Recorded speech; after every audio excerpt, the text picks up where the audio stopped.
জঙ্গলের চারদিকটা ঘিরে ফেলুন, একটাও যাতে এই জঙ্গল থেকে বেরিয়ে পালাতে না পারে। থামল তুর্য, পরপর আবার আদেশের সুরে বলল, বাকিরা আমার সাথে আসুন। নিজের কথা শেষ করেই সম্মুখ পানে অর্থাৎ জঙ্গলের ভিতরের দিকে পা বাড়ালো তুর্য। সাথে সাথে আদেশ মোতাবেক তার সাথে আসা বাহিনীর অধিকাংশ সদস্যরা ছড়িয়ে পড়তে শুরু করলো জঙ্গল জুড়ে, আর বাকিরা পিছু নিল তুর্যের। তার উপর আবার তুর্যের নিয়ে আসা অতিরিক্ত বাহিনী। পরিস্থিতি নিজেদের অনুকূলে আনতে সময় লাগেনি বেশি। এতক্ষণ আরুষ যাদের নিয়ে বিপাকে ছিল, তুর্য এসে অল্প সময়ে একটাকে ধরে বসিয়ে দিয়েছে। তবে এইটুকুতে কি বিপদ শেষ তাদের? তুর্য জঙ্গলের মধ্য বরাবর দাঁড়িয়ে তাদের হাতে ধরা পড়া সন্ত্রাসীদের উদ্দেশ্যে বলছিল কিছু। তাদের এই কালো ব্যবসা সম্পর্কে টুকটাক তথ্য নেওয়ার প্রচেষ্টা চালাচ্ছিল উপস্থিতভাবে। আরশও তার পাশে দাঁড়িয়ে দেখছিল চারিদিকটা। হঠাৎ জঙ্গলের এক ঝোপের আড়াল থেকে বেরিয়ে এলো সন্ত্রাসীদের মধ্যে লুকিয়ে থাকা একজন। কেউ কিছু বুঝে ওঠার আগেই সন্ত্রাসী রোগা পটকা ছেলেটা তার এক হাত দ্বারা পিছন থেকে চেপে ধরল তুর্যের গলা, আর অন্য হাতে বন্দুক নিয়ে ধরল তুর্যের কপালে। হড়বড়িয়ে বলল, আমাদের লোকগুলোকে এক্ষুনি ছেড়ে দে, নয়তো গুলি করে এটা খুলি উড়িয়ে দেব। আকস্মিক এমন আক্রমে চমকে গেল উপস্থিত সকলে। কোনো লুকিয়ে থাকা সন্ত্রাসী যে হুট করে এইভাবে তাদের স্যারের উপর আক্রমণ করে বসবে তা কেউ কল্পনাতেও আনতে পারেনি। বাহিনীর সকলের মধ্যে আতঙ্ক ছড়িয়ে পড়ল মুহূর্তে। এক প্রকার ভয়ে দিশাহারা হয়ে সকলে বন্দুক তাক করলো ওই দুরাত্মা সন্ত্রাসীর পানে। আরো ঢোক গিলল। সন্ত্রাসীর পানে নিজের হাতে থাকা বন্দুকটা ধরে রেখেই বলল, স্যারকে ছেড়ে দে, নয়তো তোর প্রাণ নিয়ে ফেরা হবে না বলে দিলাম। ছেলেটা যেন আকাশের চাঁদ পেল। যাক, শেষ পর্যন্ত একটা ভালো কাজ তো করছে। ধরেছে তো ধরেছে, এদের বসকেই ধরেছে। এই বসকে কুচি করেই এই যাত্রায় বাঁচা যাবে হয়তো। বসের প্রাণের ভয়ে এরা তাদের ছেড়ে দিবে। ছেলেটা ভিতরে ভিতরে আরো সাহস পেল, শক্ত করে চেপে ধরল তুর্যকের গলা। সকলকে শাসিয়ে বলল, বন্দুক নিচে নামা, নয়তো ভালো হবে না কিন্তু। ওদের বস জীবনের শেষ ঘটনা এখানে বাজি দেবে। কেউ কিছু বলা বা বন্দুক নিচে নামানোর আগেই চেঁচিয়ে উঠল তুর্য। কটমট করে বলল, এই বেয়াদব, এভাবে গলা জড়িয়ে ধরেছিস কেন? তুই কি আমার বউ লাগিস হতচ্ছাড়া? গলা ছাড় বলছি। থামলো তুর্য, নাক মুখ কুচকে আবার বলল, তোর মতো রোগা পাতলা শিয়ালকে বিয়ে করতে কোন দুঃখে যাবো আমি? আমার কি রুচির দুর্ভিক্ষ লেগেছে নাকি? আমার ঘরে সুন্দরী বউ হচ্ছে, আর আমার গলা ধরার অধিকার একমাত্র তার। গলা ছাড় বলছে শিয়াল। এমন একটা ভীতিকর পরিস্থিতিতেও তুর্যের এহেন লাগাম ছাড়া কথায় ভড়কে গেল সবাই। এই পরিস্থিতিতে এমন কথা কারোর কণ্ঠে আসতে পারে ধারণা ছিল না কারোর। কেউ হাত থেকে বন্দুক ফেলবে কি এমন কঠিন মুহূর্তে এসেও তুর্যের এমন বেফাস কথায় আহম্মক বনে দাঁড়িয়ে রইল সকলে। সন্ত্রাসীর নামধারী ছেলেটা প্রথমে ভড়কে গিয়েছিল কিঞ্চিত পরিমাণে, তবে পরক্ষণে নিজেকে সামলে নিল সে। তার এখন একটাই বাঁচার পথ। ভড়কে গিয়ে এই পথ যদি হারিয়ে ফেলে তবে সারা জীবন অন্ধকার এক কুঠুরিতে কাটাতে হবে, আর নয়তো মরতে হবে। ছেলেটা ঢোক গিলল, নিজেকে ধাতস্থ করে শক্ত কণ্ঠে বলল, একদম চালাকি নয়, আমার সামনে চালাকি করিস। সূর্যের চোখ মুখে নিরীহ আভা ফুটে উঠল। ঠোঁট উল্টে বলল, আমার শাশুড়িকে তোর সাথে বিয়ে দিয়ে দিই। ওই রাজাকার শ্বশুরটাকে বউ ছাড়া করবো। আমার শ্বশুরের পয়দাকারে 2টা সার, আলবদর আল শামস সহ সব সম্পত্তি তো ও তোর নামে লিখে দেবে। তবুও তুই আমার গলা ছাড়। আমার বউ এমনিও ভয়ঙ্কর ধাঁচের মহিলা, তুই আমার গলা ছাড়ছিস, জানতে পারলে আমার গলা টিপে মেরে দিবে। থামলো তুর্য, অনুনয়ের সুরে আবার বলল, বন্দুক মাথায় একটা কেন, 5টা ধর, তবুও ভাই গলাটা ছাড় এখন।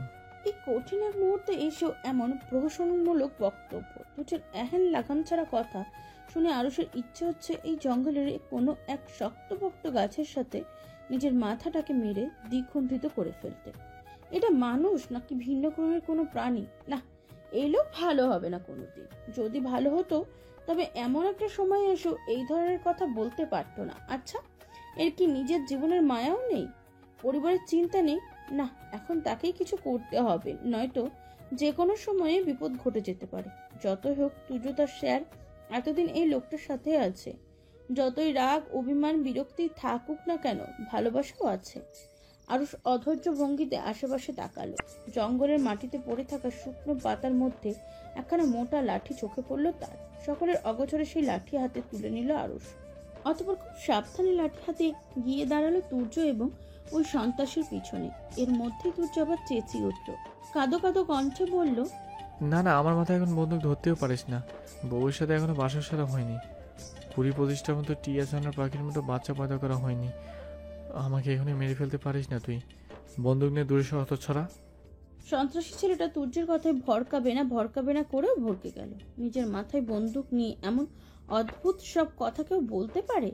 তুর্যের কথায় আহম্মক বনে গেল ছেলেটা। হাত আলগা হলো বেচারার। এই সুযোগে কাজে লাগালো তুর্য। সময় ব্যয় না করে তৎক্ষণাৎ বাহু চেপে ধরল সন্ত্রাসী ছেলেটা। নিজের মাথার উপর থেকে তুলে এনে আঁচড়ে ফেলল সম্মুখে মাটিতে। এদিকে একই সময়ে আরুষ সন্ত্রাসী ছেলেটার মাথার উপরে আঘাত আনলো হাতের মোটা লাঠি দ্বারা। কিন্তু হাই, ছেলেটা সরে যায়, আঘাত তারা গিয়ে লাগলো তুর্যের মাথায়। আর এটা বেশ জোরে সোরেই লেগেছে। মুহূর্তেই ঝিমঝিম করে উঠলো বেচারার মাথাটা। চোখের সম্মুখে ঝাপসা হয়ে যেতে শুরু করলো ধীরে ধীরে।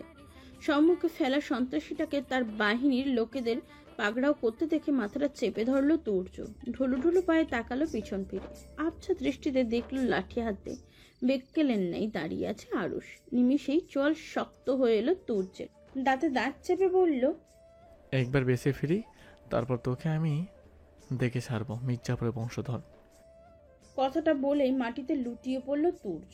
আরুষ আটকে উঠল। আহাম্মুকের ন্যায় একবার তাকালো হাতের মোটা লাঠিটার পানে, আর একবার তাকালো মাটিতে জ্ঞান হারিয়ে পড়ে থাকা তুর্যের পানে। এটা সে কি করে ফেললো? ভালো করতে কি হলো খারাপ? আগে দুঃখে এই মুহূর্তে কান্না পাচ্ছে বেচারা। তার সাথে কেন সব সময় এমন হয়? লজ্জায় সকলের সম্মুখে এখনো কাঁদতেই পারছে না। এখানে এত বড় প্রশাসনিক বাহিনী সন্ত্রাসীদের সম্মুখে কান্না করা তার মতন এক অফিসারকে মানায় না। আরুষ হাতের লাঠি ফেলে দিল, দ্রুত দৌড়ে গেল তুর্যের নিকট। সকলকে আদেশ দিল সন্ত্রাসীদের গাড়িতে তুলতে, আর তার সাথে তুর্যকে ধরে গাড়িতে তুলে দিতে। লোকটাকে হাসপাতালে নিতে হবে এখনই। যদিও সুস্থ হয়ে আরুষের জীবন নিয়ে টানাটানি লাগাবে, তার জন্য তো আর এভাবে ফেলে রাখা যাবে নাকি? তাছাড়া দোষটা আরুষের। তার একটু খেয়াল করে সাবধানতা অবলম্বন করে আঘাত করা উচিত ছিল। এমন এক বেকুলেমূলক কাজ অন্তত তার দ্বারা মানায় না। আরুষ সময় ব্যয় করেনি। তুর্যকে নিয়ে অতি দ্রুত শহরের এক নামকরা হাসপাতালে ছুটে এসেছে। ভর্তি করেছে তাকে। আসার পথে গাড়িতেই তুর্যের পরিবারকে কল করে জানিয়েছে তুর্য সড়ক দুর্ঘটনার শিকার হয়েছে। ব্যাস, সেই রাতে পরিবারের সকলে মিলে হানা দিয়েছে হাসপাতালে। তাহমিনা বেগম ইতিমধ্যে কাঁদতে কাঁদতে দিশাহারা হয়ে পড়েছেন। যত যাই হোক, তার ছেলে তো তুর্য, নারী ছেঁড়া ধন তার। আর তাছাড়া তুর্যের সাথে যে ঝগড়া বিবাদটা সর্বদা লেগে থাকে, ওটা তো সত্যি সত্যি ঝগড়া নয়। ওটা তাদের মা ছেলের ভালোবাসার একটা অংশ। সকলের ভালোবাসা প্রকাশের ধরন তো আর এক হয় না, তেমনি তাদের মা ছেলের ভালোবাসার প্রকাশের ধরনটা একটু ভিন্ন। পৃথা এক কোণে দাঁড়িয়ে দাঁড়িয়ে অশ্রু বিসর্জন দিয়ে যাচ্ছে লাগাতার। তুর্য দুর্ঘটনার কবলে পড়েছে এই সংবাদ শ্রবণে তো মেয়েটার জ্ঞান হারানোর উপক্রম হয়েছিল। বুকের ভিতরে থাকা কলিজাটা যেন দুমড়ে মুচড়ে উঠেছিল। এতদিন যে পুরুষের উপর বিরক্ত ছিল, আজ সেই পুরুষকে হারানোর ভয়ে দিশাহারা হয়ে উঠেছে মেয়েটা। ওই যে কথায় আছে না, মানুষ কাছে থাকলে মর্ম বোঝে না, দূরে গেলে ঠিক মর্ম বুঝে নেয়। পৃথা এতদিন যে তুর্যের মর্ম একটুও বোঝেনি তেমন নয়। সে তো এতদিন বুঝেছে, তবে নিজের অনুভূতি সম্পর্কে সন্দিহান ছিল। তুর্যের জন্য তার ভিতরে জাগ্রত হওয়া অনুভূতিকে ঠিক কি নাম দিবে বুঝে উঠতে পারছিল না। তবে আজ তুর্যের এই দুর্ঘটনার পরে পৃথার সকল সংশয়, সকল সন্দেহ দূর হয়েছে। এটা বেশ বুঝতে পেরেছে সে ভালোবাসে তুর্যকে, ভীষণ ভালোবাসে। তুর্যকে হারিয়ে সে বাঁচতে পারবে না, কিছুতেই না। ওই যে এখন তুর্যের সামান্য এক দুর্ঘটনাতে হৃদয়ের ব্যথা উঠেছে পৃথার। নাজুক হয়ে উঠেছে মেয়েটা। ইচ্ছা করছে চিৎকার করে কাঁদতে, ছুটতে গিয়ে একবারের জন্য হলেও জড়িয়ে ধরতে ইচ্ছা করছে ওই তুর্য নামক পুরুষকে। কিন্তু আজ সে অসহায়, ভীষণ অসহায়। এতদিন তুর্য তাকে বারংবার কাছে টানতে চেয়েছে, অথচ সে ফিরিয়ে দিয়েছে। আর আজ সে নিজে তুর্যের কাছে যেতে চাইছে, কিন্তু পারছে না। পৃথার হৃদয় ব্যাকুল হলো। একটু এগিয়ে গিয়ে দাঁড়ালো তুর্যের কেবিনের সম্মুখে। কেবিনের স্বচ্ছ কাঁচ গলিয়ে তাকালো ভিতরে। সাথে সাথে মেয়েটার হৃদয় ছটপটিয়ে উঠল। আখিধয় ভরে উঠল অশ্রুকণায়। সারাক্ষণ ছটপট করে সকলকে জ্বালিয়ে মারা ছেলেটা কেমন নিথর হয়ে শুয়ে আছে হাসপাতালের শুভ্ররঙা বিছানায়। যদিও ডাক্তার বলেছে তেমন গুরুতর চোট লাগেনি, কালকের মধ্যে সুস্থ হয়ে যাবে, কিন্তু মন যে মানছে না। সত্যিকারের অর্থে ভালোবাসলে ভালোবাসার মানুষটার একটু ব্যথাও যে সহ্য করা কষ্টকর, পিতা হাত উঠিয়ে আলতোভাবে রাখলো কেবিনের স্বচ্ছ কাচের উপর। ভাঙা ভাঙা কণ্ঠে বলল, ভালোবাসি প্রিয়। আরুষ হাসপাতালের করিডোরে এক কোণে দাঁড়িয়ে আসে নিশ্চুপভাবে। ভিতর তীব্র অনুশোচনায় দগ্ধ সে। এমন একটা কাজ কিভাবে করলো সে? এত বড় একজন দায়িত্ববান কর্মকর্তা হয়ে এইটুকু সাবধানতা তার অবশ্যই অবলম্বন করা উচিত ছিল। সে ঠিক কাকে মারছে পর্যবেক্ষণ করে নেওয়া উচিত ছিল। আজ তার হাতের লাঠির বদলে বন্দুকও তো থাকতে পারত।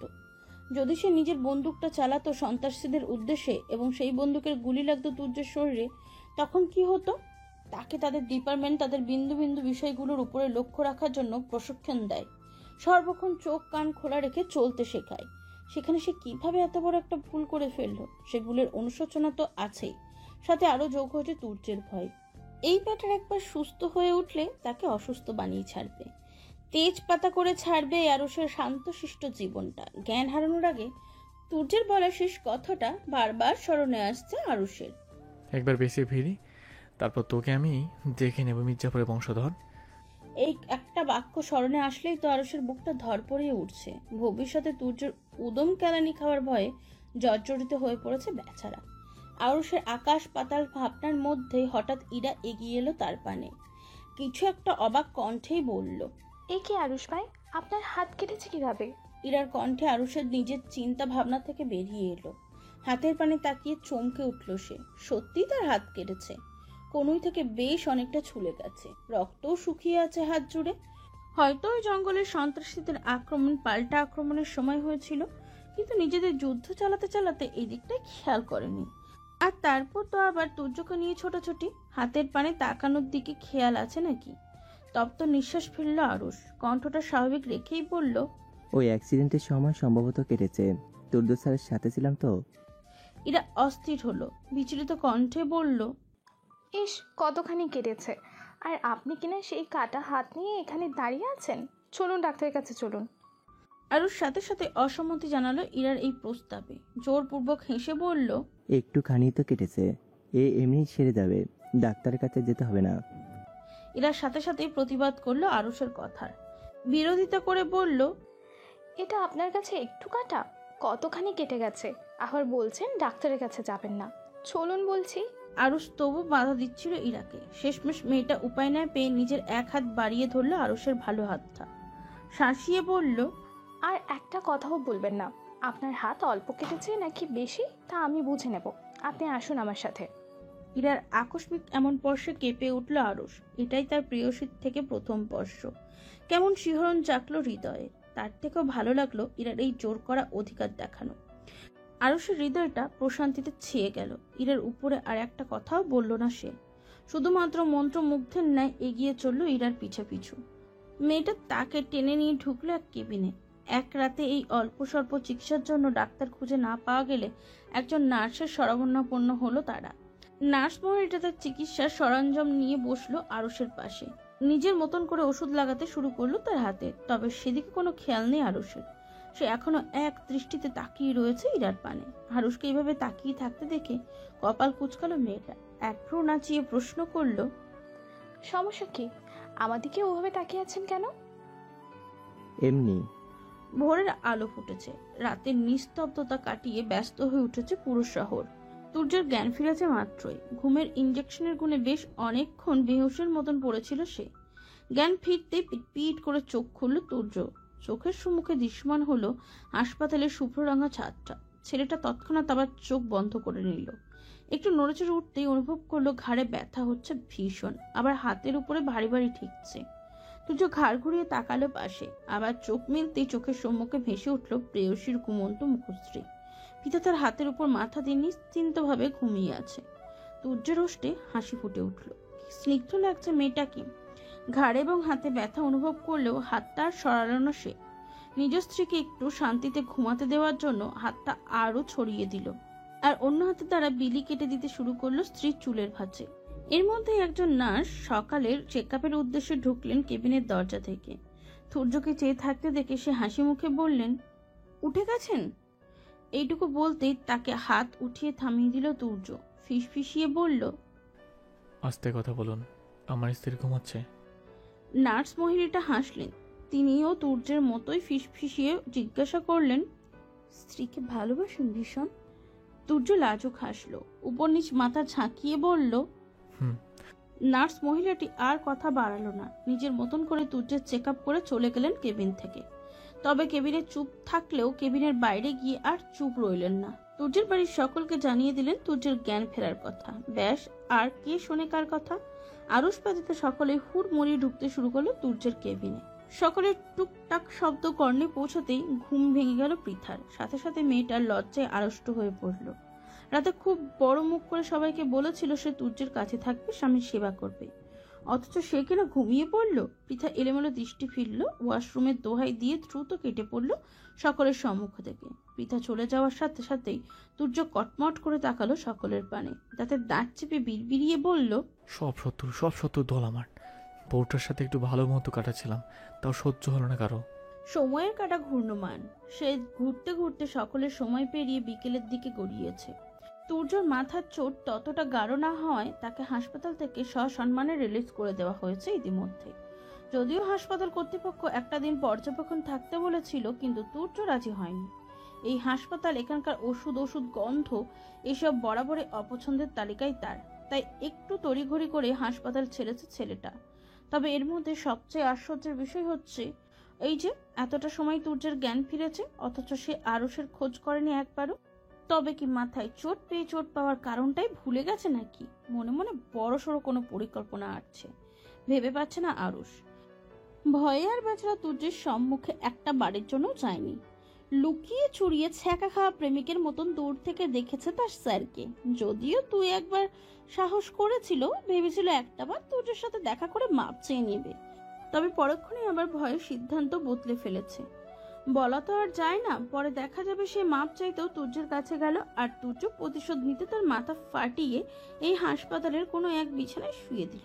তখন কি হবে? তার থেকে কয়েকটা দিন যাক, তুর্য আর একটু সুস্থ হোক এবং এই ঘটনাটাও কিছুটা ভুলুক, তারপর না হয় তার সম্মুখে যাওয়া যাবে। রাতের আধার ঘনিয়েছে, দিনের উজ্জ্বল সূর্যটা বিদায় নিয়ে প্রকৃতিকে বিলিয়ে দিয়েছে আধারের মাঝে। ব্যস্ত শহরটা সেজে উঠেছে কৃত্রিম সোডিয়ামের আলোয়। তুর্য আধাশোয়া হয়ে বসে রয়েছে নিজ কক্ষের বিছানায়। একটু পর আবার অধৈর্য ভঙ্গিতে দরজার পানে উকি ঝুঁকি মেরে দেখছে পৃথা আসছে কিনা।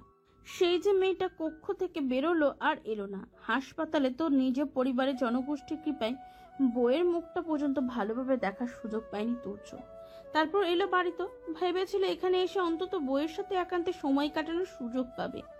গতকাল রাতে অর্থাৎ মাথা ফাটার আগে পৃথার সাথে তার কথা বলা যতটুকু সৌভাগ্য হয়েছিল, তাতে তুর্য এইটুকু অন্তত বুঝেছিল পৃথার হৃদয়ে তার জন্য অনুভূতির সঞ্চার ঘটেছে।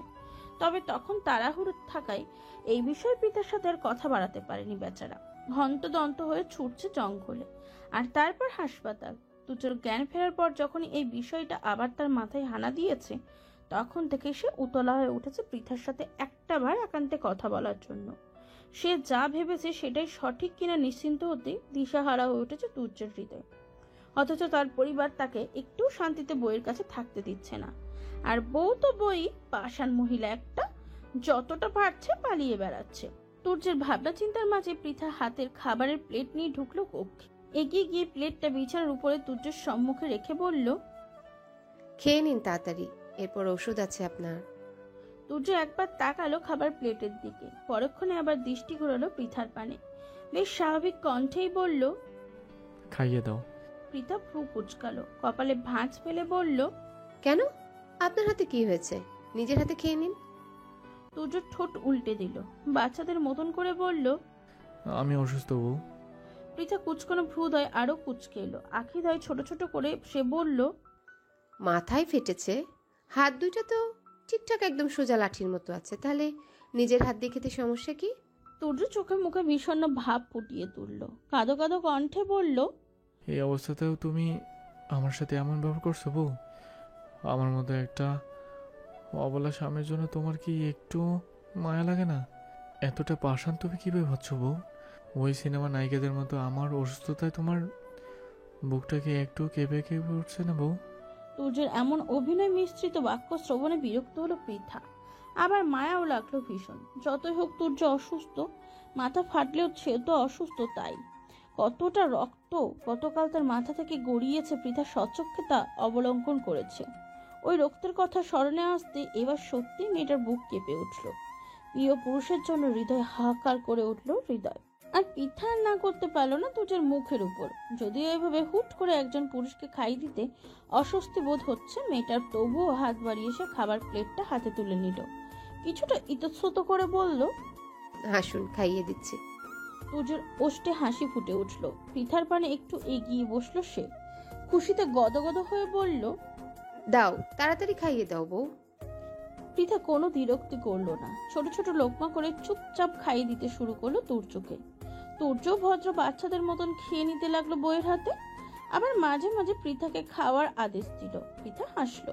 হৃদয়ে কোনো এক মুঠো প্রশান্তির স্থান নিয়ে সেও খেয়ে নিতে শুরু করলো তুর্যের সাথে সাথে। সময় গড়ালো কিছুটা, যদিও এখনো তেমন রাত নয়। ঘড়ির কাঁটায় টিক টিক করে জানান দিচ্ছে কেবল রাত্রি 9টা। চারিদিকটা এখনো দিনের আলোর ন্যায় কোলাহল পরিপূর্ণ।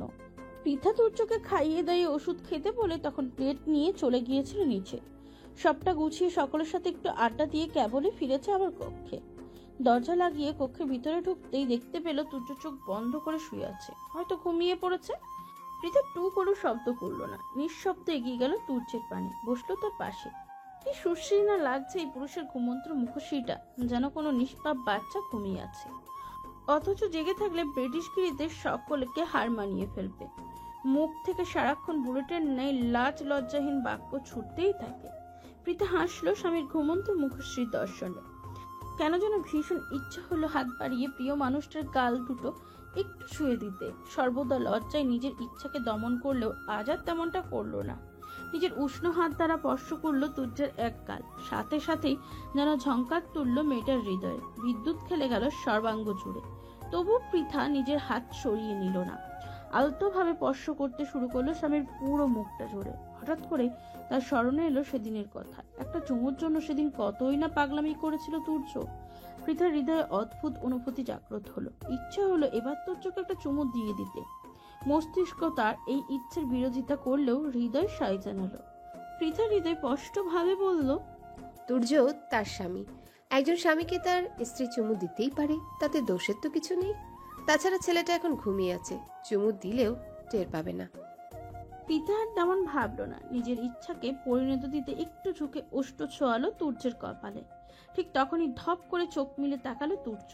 হকচকে উঠল পৃথা। তড়িৎ গতিতে ছিটকে দূরে সরে গেল। মুহূর্তেই লজ্জায় রক্তিম আভা ছড়িয়ে পড়লো তার চোখ মুখ জুড়ে। ইস, এই পুরুষের ঠিক এখনই চোখ মিলে তাকাতে হলো, আর একটু পর চোখ খুলে কি হতো। লজ্জা সংকোচ ভয়ে হাঁসফাঁস করে উঠল পৃথা। ইচ্ছে হলো এখনই ছুটে পালাতে, আর সে করলেও তাই। তুর্য কিছু বুঝে ওঠার আগে এক দৌড়ি বেরিয়ে গেল কক্ষ থেকে। এদিকে বেচারা তুর্য চরম বিস্ময় আর বিরক্তিতে বেহুশ মতো পড়ে রয়েছে বিছানাতে।